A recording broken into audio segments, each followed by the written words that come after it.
name is Tzvi Lebetkin, or am I from another planet? Please like, share, and subscribe, and ring the little bell. Ring the little bell so you are notified when new videos drop, and they are dropping like flies, baby. They're dropping all the time. I use that joke a lot because it always makes you laugh. You know, I drive past a town called Alfie Menashe. On my way to civilization. I live out in the sticks, right? I live out in the sticks. Basically, if you get a map of Israel and put a pin, I mean, you know, you don't take out the Gaza or any of the stuff that they want to take out. Yeah, a map of Israel and put a pin right in the middle. That's where you'll find me. Anyway, I'll drive past this place called Alfie Menashe. And every time I see the sign for it, which is it, every time, without fail, I go, Alfie! What? Why would I do that? Because that's how they used to call upstairs to Alfie Moon in EastEnders. So, you know, it's just that association never, ever going to go away. So like, share, subscribe, comment, all these things are fan-dabby, double dozy. We're on day 12 right now. Day 12 of our 50-day program of connecting to the infinite, right? Having an incredibly intimate, supercharging one's connection, one's relationship with God. And this is, look, this comes from Jewish sources. Obviously, I'm a bit Jewy myself.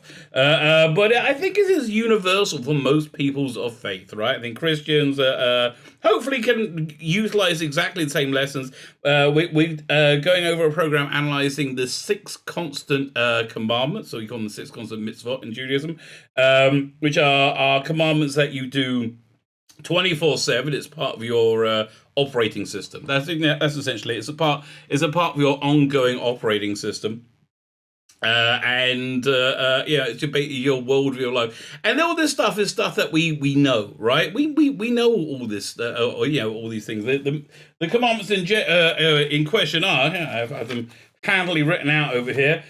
Faith in God, that's the one we've been working on all this week. Not to believe in any other gods. We'll believe in that next week. We'll be doing that. Oh, we believe in it now. We'll be doing it next week. That God is one. To love God, to fear God, and to don't go after the desires of your heart or eyes, which I have quite a few of them, let me tell you. But anyway, we're going to work up to that. I'm working on this book called The 6 Constant Mitzvahs. If you want to get a copy, go ahead. I'm sure it's on Amazon right now. So anyway, we spent the last week, we spent the first week doing an introduction, talking about what these are. And essentially, this is an operating system. This is a worldview. And if you have this worldview, you're going to have much more God awareness, which, generally speaking, I think is probably a good thing.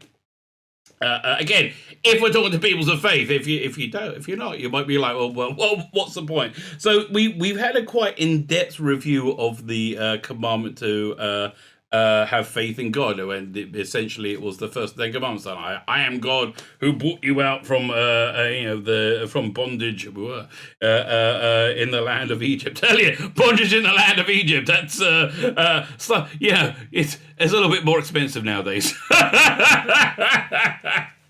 Fine. So we've gone over it. So now we're on the review, the wrap up. The what do they call this thing today?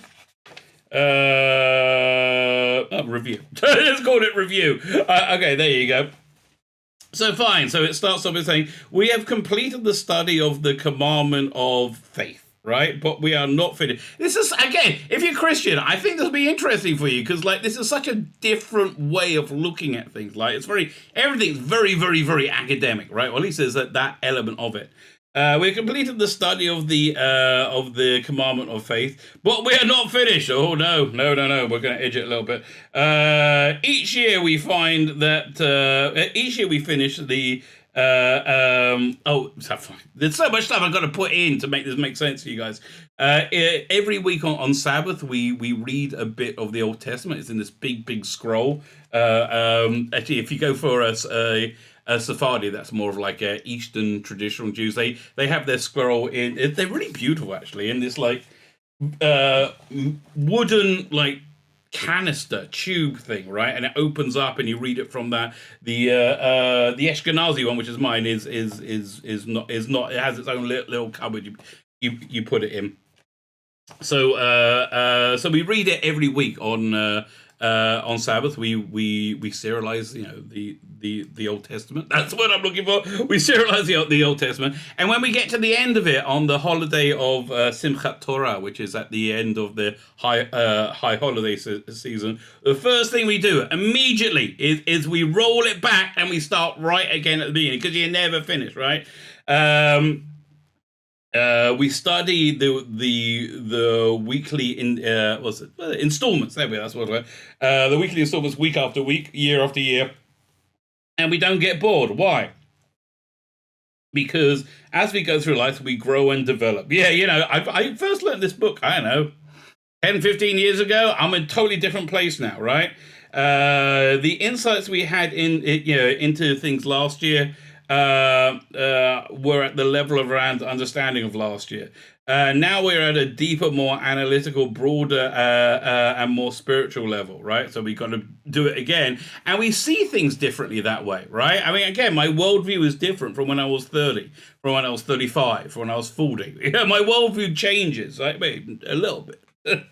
I believed in God all those times. So the same is true for the commandment of faith and the other commands we're going to be talking about. As you grow, you should review these things more and more, which again I do at this time of year. So okay, I'm fulfilling that. And faith is a life's work. Rabbi Ezekiel Levenstein would tell people that he was afraid to stop thinking about faith for a second, lest he lose it. Really? Really? I think that sounds like you will probably be fine. In my guess, I think it sounds like you'll probably be okay. Fine, lest he lose. I mean, he must have it on some insane level, right?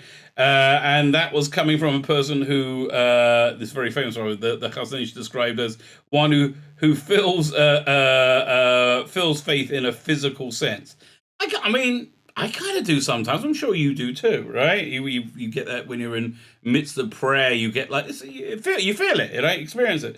Yeah, I'm reasonably sure the feeling of prophecy is very, very pleasurable. The way they described it is very similar to smoking weed. Not that I've ever done that, of course, kids. Don't do drugs, kids. Don't do drugs. But that's basically the feeling. It's supposed to be very, very joyous, right? In fact, they said Jacob couldn't do any prophecy for about 20 years while he thought that Joseph was dead. It was in too bad a place. We must keep working and keep gaining more clarity, or we lose what we achieve. That is true. That's true. And again, all this stuff I know, like in my conscious mind. Yeah, God's real. You should have faith in God. Yeah, I know. But speaking it out, the act of speaking it out, is like what's the word? Plows it into you, right? It grinds it into you, which is a great thing to do, right? In the Jewish tradition, we have the world was created through speech. God spoke the world into being. So there's something really, really insanely holy about speech. It's you can't see it, you can't touch it. It's metaphysical, but it's physical at the same time. It's really the thing that joins the two, the physical and the spiritual reality together. But that's not the only reason we're finished. As we study the other of these commandments, we will find that they are all outgrowths of faith. I'm sure they are, and that we will and that we can fulfill them properly only when our lives are saturated with faith. This is something I wholeheartedly recommend. Fine, so let's do the commandment review, right? In this commandment, we learn to differentiate between belief and knowledge of God's existence, and to appreciate how that difference manifests in our daily lives. When we know that God is real, that God exists, we will never act in a way that contradicts that knowledge. And it's still amazing to me that people do, right? It's like people who like. There's a lot of work involved in being Jewish, being religious Jewish. There's a lot of work, a lot of expense. And then so many times I see people like just not believing in God. I mean, like genuinely just not believing in God at all. It's just really reasonably disturbing, right? I would call it reasonably disturbing. In addition, we've learned that that part of faith is to realize that God created the world with a purpose to enable us to enjoy the reward of basking in the glory of His divine presence in a world that that has attained perfection. So it normally has to die to do that, but hopefully we're going to be getting that reasonably soon in a Messianic age. In a world that has attained perfection, we know that we can take an active role in perfecting the world through our actions. Yeah, basically every decision is, am I going to move closer to God or am I going to move further away, right? And then when you look at one life like that, it's really kind of mind-blowing, but it's pretty much true. And if that decision, if that isn't a factor, it's not really a decision, right? You know, one of the slaves in Egypt, right? You can tell the slave you can eat his slop sitting down, or you can eat your slop standing up. What's the difference, right? There's no difference in that choice. We know we can take an active role in perfecting well through our actions, and the reward will be commensurate to our efforts. That how we expend towards the end. Okay. So practical applications of the commandment of faith. Talk about faith. And again, Christians are great with this, with their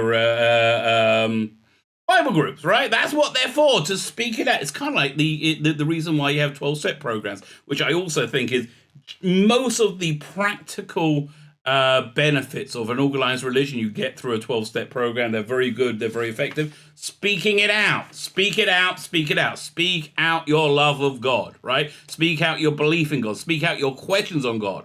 Right? Speak everything out. Speak it out as if God is real, right? As if God is something that you actually really, really think is as real and tangible as anything that you can see.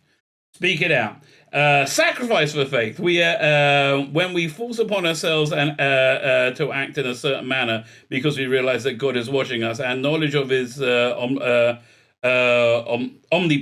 I thought I was going to say omnipotence. Omnipresence becomes stronger. Yeah, that is true. I mean, I've had a rough couple of weeks. I had a rough 12 days. I had my computer go down. I had my YouTube channel go down. I had the new computer I was going to get not be able to get it. But you know, these are all things that God sends to try us, and I feel kind of better for it. I really do. I feel. I mean, honestly. Before this 12 days, I was in a bit of a shaky state, right? I just had like a lot of hits over the last few years, and I got to the point where I'm saying, I just can't. I don't think I can take another, right? I don't think I can take another. As to remain being a servant of God, I just don't think I. And now I'm like, I can take more. It's toughened me up a bit, right?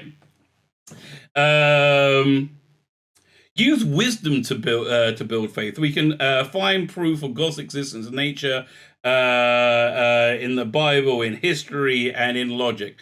The more we study these proofs, the more that we build on our faith. And again, to have faith, look at nature. I mean, again, it's anything in nature is the most insanely perfect and complicated thing. You have like an insanely complicated, perfect organism that lives in a complete harmony with another completely perfect, insanely complex organism, which themselves both live in insanely, and everything it fits, and it's just so breathtaking. The design of reality, right? You know, it's even atheists call it creation because it can't happen by chance, right? Can't happen by chance. I mean, it can. It just seems a bit silly to believe it. The analogy I give is if you land on Mars, you're the first person to land on Mars, and you find a box of Legos there. You're going to go, oh, someone's been here first. I'm not the first to land on Mars. You're not going to say, oh, this evolved naturally over time.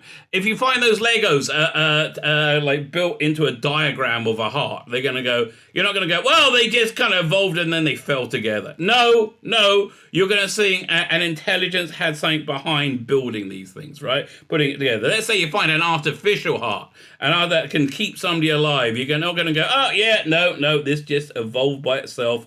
Bit of luck, really, because, people need artificial hearts. So it was like, no, you're going to say it's absolutely real. But you find a real heart, a real beating heart, inside a being, inside a body working perfectly. Like, oh no, that will happen by chance. That's all. No, complete luck. Nah, just happened everywhere in an incredibly beautiful, loving way. Yeah, okay, fine. Okay, you go for that leap of faith. I'm cool with my lesser one, right?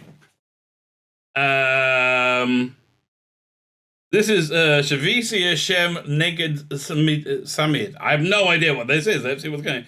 When we are cognizant of God's constant presence in our lives, we make decisions about how it will affect our relationship with Him. Yeah, a great thing to ask yourself before you do it. I think I said this yesterday. Ask yourself before you do anything. You ask yourself, is this beautiful in God's eyes? Will this be beautiful in God's eyes? Because that's what we're always shooting for.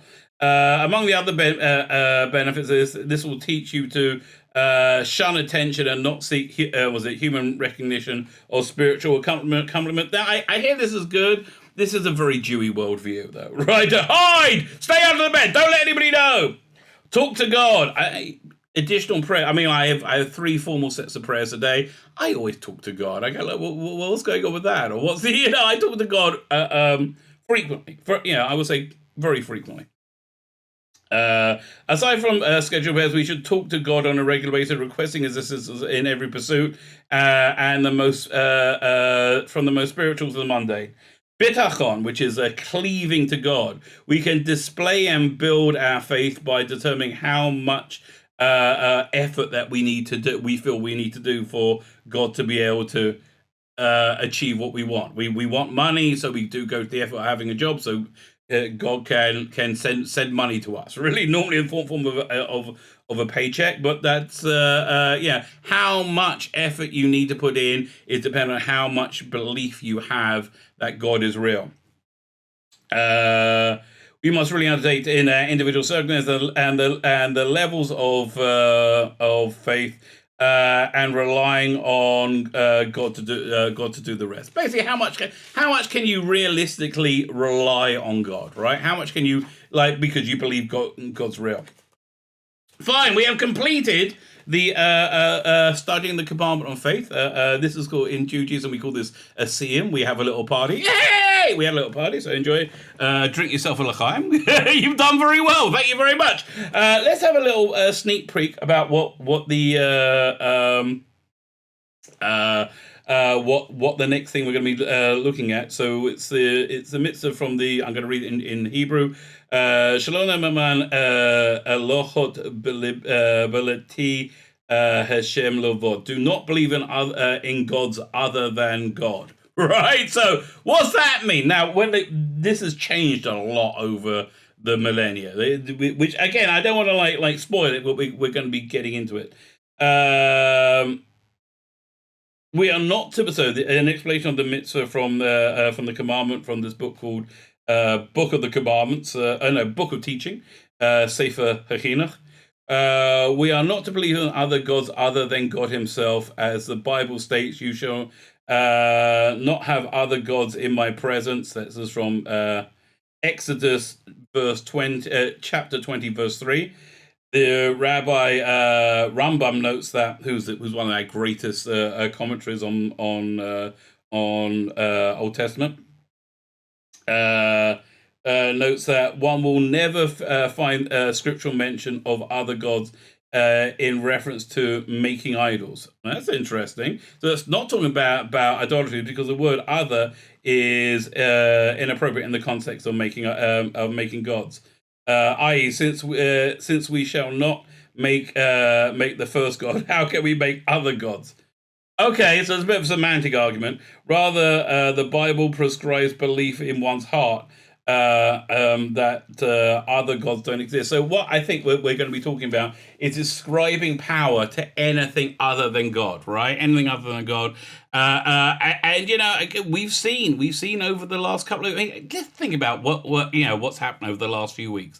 We had the entertainment industry was basically the good days are over, for the actors of Hollywood. That Will Smith slap, it changed everything, and they know it removed their elevated status, right? And it really, more than anything else, it really, and the tragedy is, I'm sure we all feel for Will Smith. I mean, I do, right? The vibe I got out of him was, he's a bit of an alpha male. He's a man, right? And men like to have one single intimate. I mean, on a soul level, have an intimate relationship with one person and nobody else, right?